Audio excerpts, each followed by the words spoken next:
Pemirsa, dalam 2 pekan terakhir, sejumlah kepala daerah terjaring KPK karena tersandung kasus dugaan korupsi. Yang terbaru adalah pada Jumat pekan lalu, KPK melakukan operasi tangkap tangan terhadap Wali Kota Cimahi nonaktif Ati Suharti Thohijah. Ati dan suaminya ditetapkan sebagai tersangka dalam perkara kasus dugaan korupsi penerimaan suap senilai 57 miliar rupiah. Untuk mengetahui informasi lebih lengkapnya, kita akan bergabung dengan rekan saya Dora Edward. Dora, silahkan.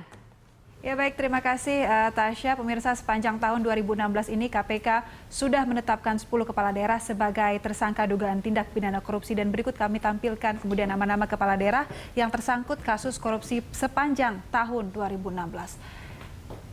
Di sini tercatat bahwa kepala daerah yang tersangkut kasus korupsi sepanjang tahun 2016, pemirsa. Ya. Ya,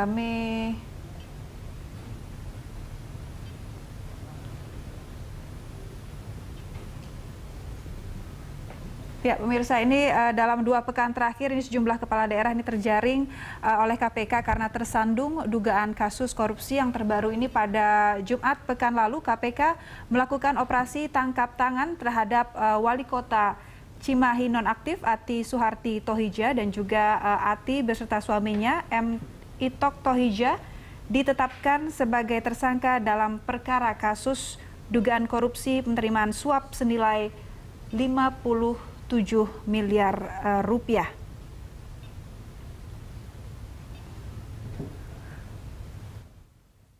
Dan sepanjang tahun 2016 saja KPK sudah menetapkan 10 kepala daerah sebagai tersangka dugaan tindak pidana korupsi.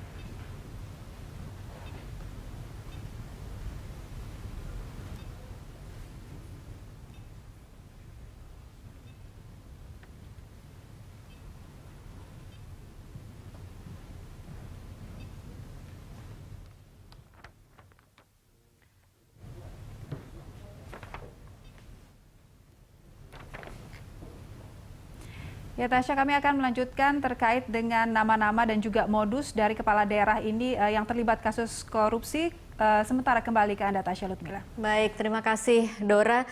Pemirsa, saya akan langsung kembali menyapa Pak Sony Sumarsono. Pak Sony, kalau berdasarkan pengalaman Anda mengatakan sudah melakukan pembinaan, kemudian juga sudah ada pelatihan-pelatihan. Apa yang didapat dari pelatihan dan pembinaan itu? Adakah kemudian evaluasi yang menilai bahwa dengan melakukan pembinaan dan pengawasan itu memang korupsi bisa ditekan, Pak Sony? Halo? Halo Pak Sony? Iya, kami ulang pertanyaannya Pak Sony karena tadi sempat terputus. Pak Sony, kalau tadi Anda mengatakan Kemendagri sebenarnya sudah melakukan berbagai langkah termasuk diantaranya pembinaan dan juga pengawasan dan juga pelatihan-pelatihan. Adakah evaluasi bahwa pembinaan, pengawasan dan pelatihan itu memang terbukti mengurangi atau bisa menurunkan angka korupsi di kepala daerah?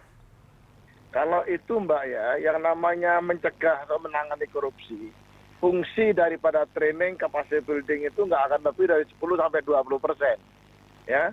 Tapi setidaknya kalau nggak dilakukan itu, mereka nggak tahu aturan dan bagaimana harus mewujudkan good and clean government. Tapi walaupun 10-20% kontribusinya untuk pencegahan korupsi, itu relatif dibutuhkan. Nah selebihnya itulah termasuk saya setuju dengan faktor yang disampaikan Pak Haryono tadi, sebagai mantan KPK saya setuju. Jadi hampir-hampir kepala daerah itu tidak terkontrol secara internal oleh yang namanya inspektorat. Ya, inspektorat itu betul, dia dengan diangkat oleh kepala daerah, kapanpun bisa diberhentikan, suka tidak suka tergantung kepala daerah.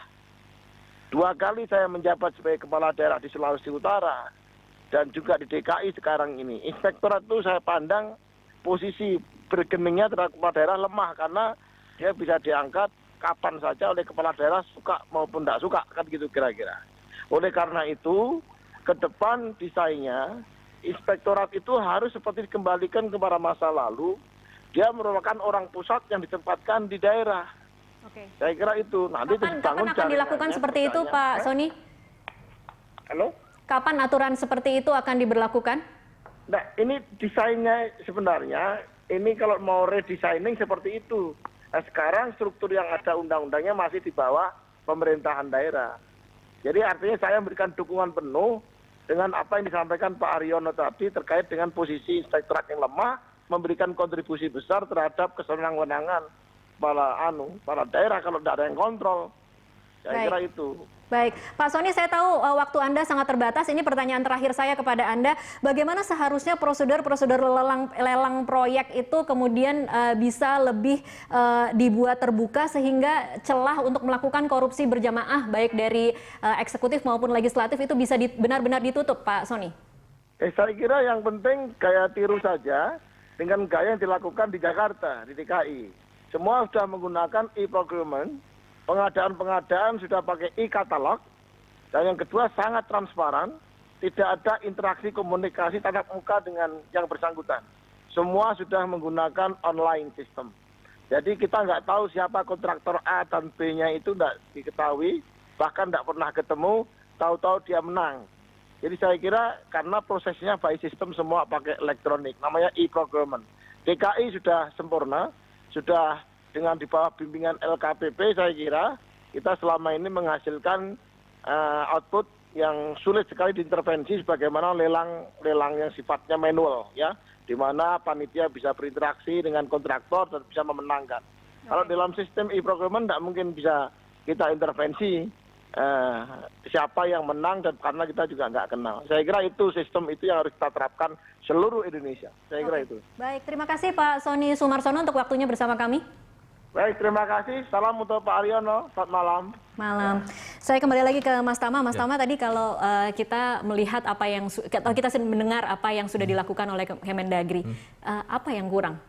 Ya, sebetulnya kalau dalam tahap training itu kan sebenarnya hanya memberikan pengetahuan. Oh, ini nggak boleh, ini boleh. Problem korupsi itu kan sebetulnya bukan soal ketidaktahuan, tapi ada niat. Yang saya lihat hampir semua pasal-pasal yang ada di Undang-Undang Tindak Pidana Korupsi itu minta kesengajaan kok. Sengaja itu apa? Mengetahui dan menghendaki. Ini yang kemudian diuji dalam proses persidangan.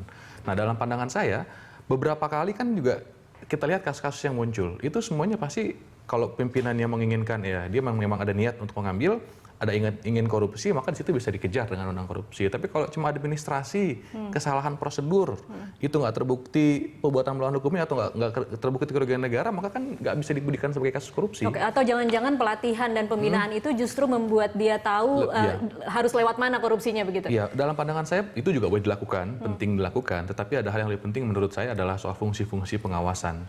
Yang kita lihat sekarang misalnya kita belum bicara soal kewenangan, bicara soal jumlah. Berapa sih jumlah inspektorat yang ada di satu provinsi atau di kabupaten misalnya, atau misalnya pengawasan-pengawasan lain apa aja sih yang ada di sana. Sekarang kita lihat objek pengawasan aja nggak cuman sekarang kepala daerah, sekarang sampai undang-undang desa, sampai ke level desa, tapi mereka cuma berapa? 10, 20, itu soal jumlah. Yang kedua soal kewenangan. Apa yang bisa dilakukan oleh inspektorat kalau dia ada temuan-temuan? Nah, ini yang kemudian tadi disampaikan bahwa nggak ada bergen sama sekali itu. Inspektorat misalnya meriksa ada temuan kepala daerah dianggap keliru, nah ini nggak bisa apa-apa. Oke, akan lebih efektif tidak kalau fungsi itu kemudian dialihkan ke Kemendagri, ke pusat? Ya sebenarnya sih kalau dalam pandangan saya mana aja boleh ya, yang mana saja boleh, bisa juga lewat Kemendagri, bisa juga di internal itu diperkuat. Yang poinnya adalah dimanapun dia berada, fungsinya harus kuat. Artinya boleh jadi fungsi-fungsi inspektorat harus sederajat dalam konteks pengawasan. Ini yang kita harapkan. Jadi kuat. Karena kalau kita cuma ngandelin polisi, jaksa, KPK, nggak bakal mungkin kebadanan. Nggak mungkin dia bisa mengcover semua area yang ada di Indonesia. Nah ini yang kemudian jadi persoalan sampai saat ini. Satu lagi sebelum saya ke Pak Haryono, tadi saya ingin mengomentari Pak Haryono tadi mengatakan bahwa akan lebih baik hitung-hitungannya bagi mereka untuk melakukan korupsi karena memang hanya 1 tahun 2 tahun. Apakah itu memang ada dalam kalkulasi seorang kepala daerah untuk kemudian lebih baik mengambil resiko di penjara 1 tahun 2 tahun daripada tidak melakukan korupsi sama sekali? Mungkin bukan soal mengambil resiko, tapi boleh jadi mereka menganggap kalau kena berarti sial. Karena apa? Kita hitung sekarang. Selama setahun terakhir ya, periode perhitungan bulan Januari sampai dengan bulan Juli 2016, kita hitung. Rata-rata orang dihukum cuma 2 tahun 4 bulan kok. Itu rata-rata ya. Apa di rata-rata. situ yang bisa diambil kesimpulan apa? Memang penegakan hukumnya sungkan untuk menghukum orang-orang ini? Terlalu ringan. Oke. Peradilan tindak pidana korupsi, pengadilan tipikor itu seolah-olah dia ragu menganggap bahwa ini tindak pidana khusus yang memang harus dihukum Mengapa berat. harus ragu kalau memang itu misalnya operasi tangkap tangan? Ya, maksud saya ini mindsetnya kembali kepada penegak hukum, termasuk khususnya pengadilan ya, hakim ya dalam hal ini. Harusnya dia menganggap bahwa ini extraordinary crime. Ketika dia extraordinary, maka hukumannya harus lebih berat daripada yang biasa, membunuh, mencuri. Nah, korupsi ketika terbukti harus lebih berat. Tapi kan fakta yang kita lihat tadi yang saya katakan, rata-rata 2 tahun 4 bulan kok. Itu baru soal pidana. Atau jangan-jangan memang terbalik cara berpikirnya. Ini kan bukan membunuh, ini kan bukan mencuri. Ini yang begitu. kemudian dalam pandangan saya belum jadi kesepahaman di antara semua para pengambil keputusan. Kita lihat aja misalnya yang kasus di TNI, yang kasus Pilter terakhir ya, kasus korupsi, dia kerugian negaranya dianggap besar. Kemudian jaksa auditornya hanya menuntut 12 tahun, vonisnya seumur hidup. Ini kan menurut saya menjadi suatu hal yang wah begitu. Artinya hakimnya berani di sana. Hakimnya berani ya. Nah, saya rasa hakim-hakim seperti ini harus makin banyak di Indonesia sehingga orang mengerikan sekali kalau sampai peradilan ini kalau divonis. Baik, saya ke Pak Haryono. Pak Haryono, kalau Anda sendiri bagaimana Anda melihat atau bagaimana Anda memaknai mengapa hukuman terhadap koruptor-koruptor selama ini memang hanya 1 tahun 2 tahun, Pak Haryono? Ya itu tadi Mbak. Pertama karena memang pada waktu penyelidikan juga kasus itu tidak terbangun dengan baik. Kemudian masalah belum lagi terkait dengan aliran dananya itu yang juga tidak begitu diyakini. Katakanlah tadi 100 miliar, tapi ternyata dia hanya mampu menunjukkan kurang dari 10 miliar. Sehingga ada keraguan dari pihak jaksa untuk melakukan tuntutan yang maksimal. Ditambah lagi kan ada dua yang diperhatikan oleh jaksa dalam melakukan tuntutan itu. Pertama, hal-hal yang menguatkan, yang kedua hal-hal yang meringankan. Nah, seringkali karena mereka ini para koruptor ini adalah mereka adalah para pejabat tinggi, tentunya kan mereka sudah punya perilaku yang baik, dia kooperatif segala macam, sehingga itu menjadi unsur-unsur yang meringankan.